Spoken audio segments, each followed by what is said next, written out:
Buenos días, profesor, compañeros y compañeras. Mi nombre es Priya Montes y hoy voy a presentar la siguiente problemática histórica. Modernidad en el siglo XIX.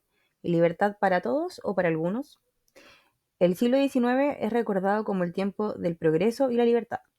Sin embargo, cuando observamos las consecuencias, descubrimos que esas promesas no se cumplieron para todos. En esta cápsula analizaremos cómo las revoluciones, el liberalismo y la moral burguesa construyeron una modernidad desigual, integrando 5 miradas históricas que conectan Europa y Chile. El análisis de la problemática histórica ocurre con 5 textos de base. En primer lugar, La era de las grandes revoluciones en Europa y América, de Juan Luis Simal. En el siguiente texto, el autor plantea que las revoluciones atlánticas no fueron hechos aislados ni puramente nacionales, sino parte de un proceso global e interconectado que transformó los conceptos de soberanía, libertad y ciudadanía. Sin embargo, advierte que estas revoluciones no cumplen totalmente sus ideales. A pesar de proclamar igualdad, mantuvieron estructuras sociales y raciales heredadas de unos regímenes antiguos.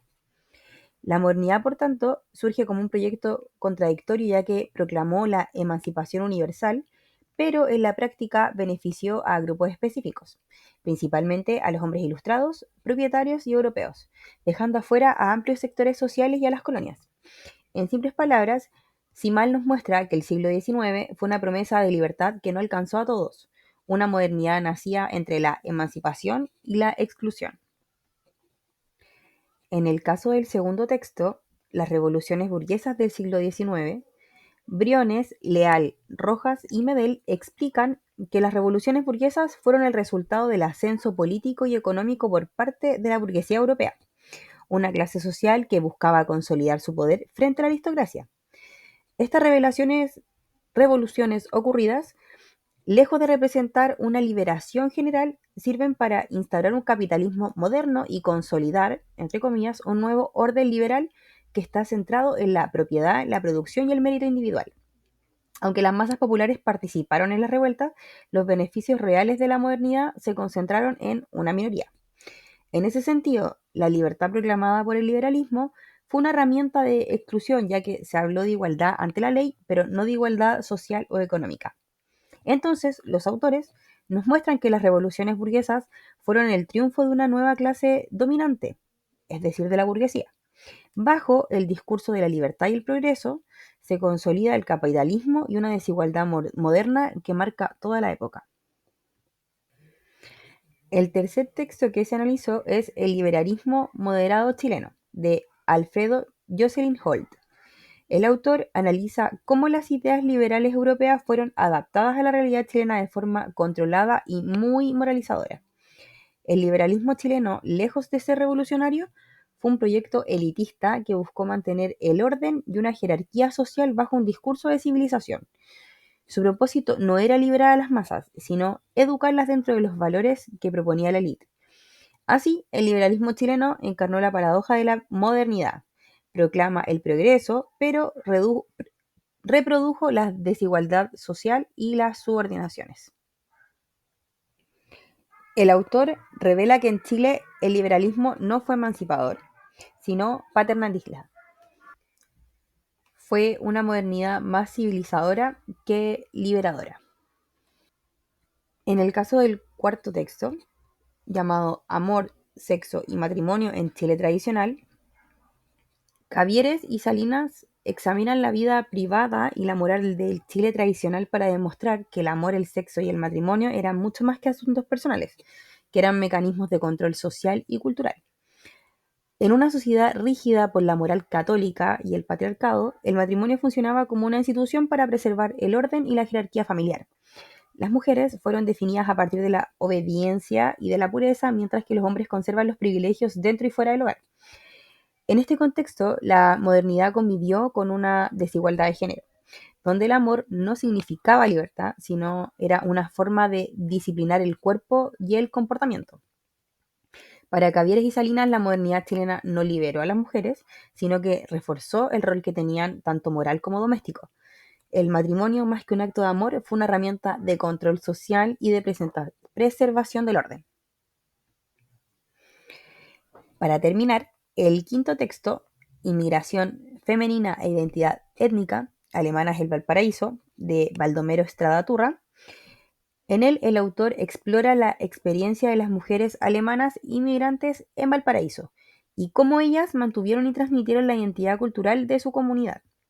Estas mujeres se integran a la sociedad chilena sin perder el papel tradicional dentro del hogar, actuando como mediadoras culturales, educadoras y portadoras de los valores burgueses.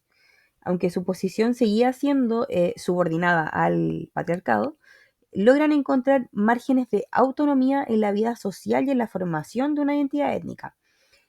Estrada muestra una dimensión poco estudiada de la modernidad femenina, limitada pero activa, en la que las mujeres participan desde los márgenes que van encontrando en el poder. En conclusión, el autor nos muestra que incluso dentro del modelo patriarcal, las mujeres inmigrantes alemanas fueron agentes de modernidad, ya que educaron, transmitieron valores y mantuvieron viva la cultura, aunque siempre dentro de los límites impuestos por el orden burgués. Por lo tanto, en conjunto, estos 5 textos nos revelan que el siglo XIX fue mucho más complejo de lo que suele contarse.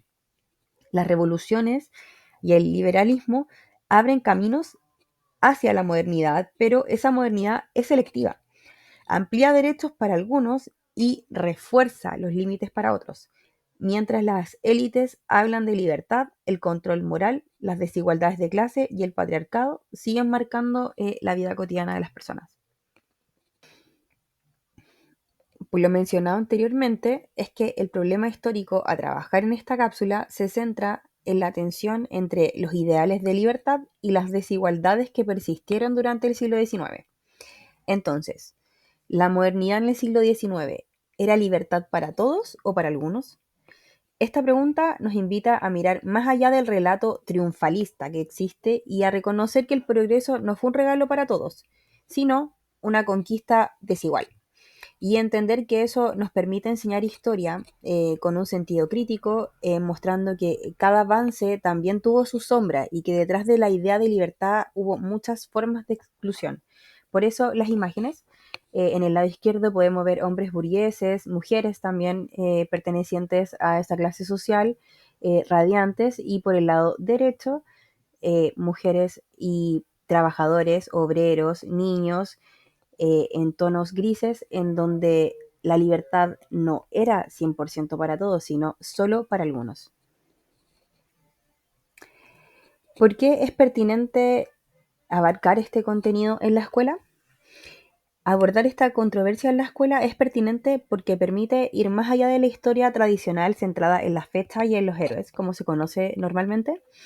Analizar la modernidad del siglo XIX desde las tensiones existentes entre la libertad y las desigualdades que habían ayuda a que las y los estudiantes desarrollen pensamiento crítico, es decir, la capacidad de comprender los procesos del pasado son complejos ya que contienen contradicciones y las consecuencias se proyectan hasta el presente. Además, el tema invita a visibilizar voces que fueron silenciadas en los relatos oficiales, es decir, las mujeres, los sectores populares, los pueblos originarios y las personas trabajadoras. Comprender el rol que tenían dentro del proceso histórico permite enseñar la historia desde una mirada un poco más humana. También es pertinente porque conecta directamente con los desafíos actuales, la desigualdad social, la equidad de género, derechos humanos, ciudadanía de forma activa. Reflexionar sobre cómo se construyó la libertad en el siglo XIX nos ayuda a cuestionar cómo la entendemos hoy. Y finalmente, enseñar esta controversia desarrolla competencias ciudadanas y democráticas, ya que invita a las y los estudiantes a debatir, argumentar y a comprender que la libertad y la igualdad son conquistas colectivas y no son verdades heredadas. En otras palabras, la temática no solo enseña historia, sino enseña a pensar, a empatizar y a construir una sociedad más crítica y más consciente del pasado que la forma. En todo este proceso existen distintos puntos de vista. Durante todo el siglo XIX coexisten visiones muy distintas. Los liberales hablan de libertad, pero la entienden solo para ciertos hombres. La Iglesia y los conservadores defienden la moral y el orden patriarcal. Los sectores populares y las mujeres buscan participar, pero fueron silenciados, tenían poca representación.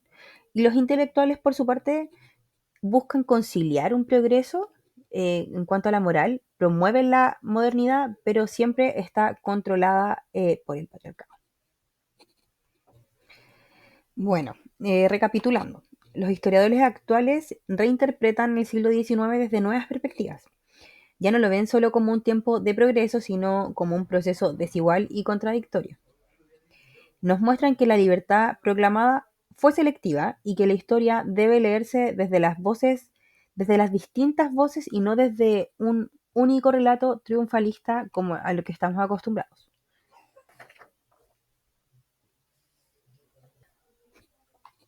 Es por eso que a partir de estas voces, es decir, de las citas que podemos observar, es posible comprender que el siglo XIX fue una modernidad parcial.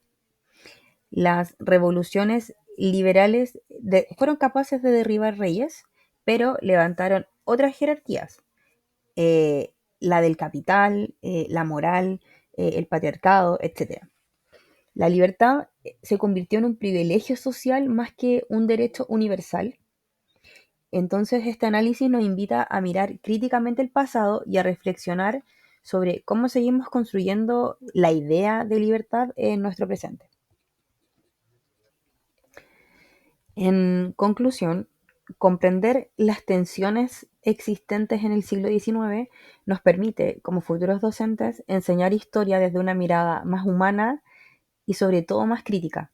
Nos enseña que la libertad no es heredable, sino que se construye y que revisitar, releer la historia es también una forma de preguntarnos qué tipo de sociedad queremos ser, replantearnos a partir de las evidencias. Muchas gracias.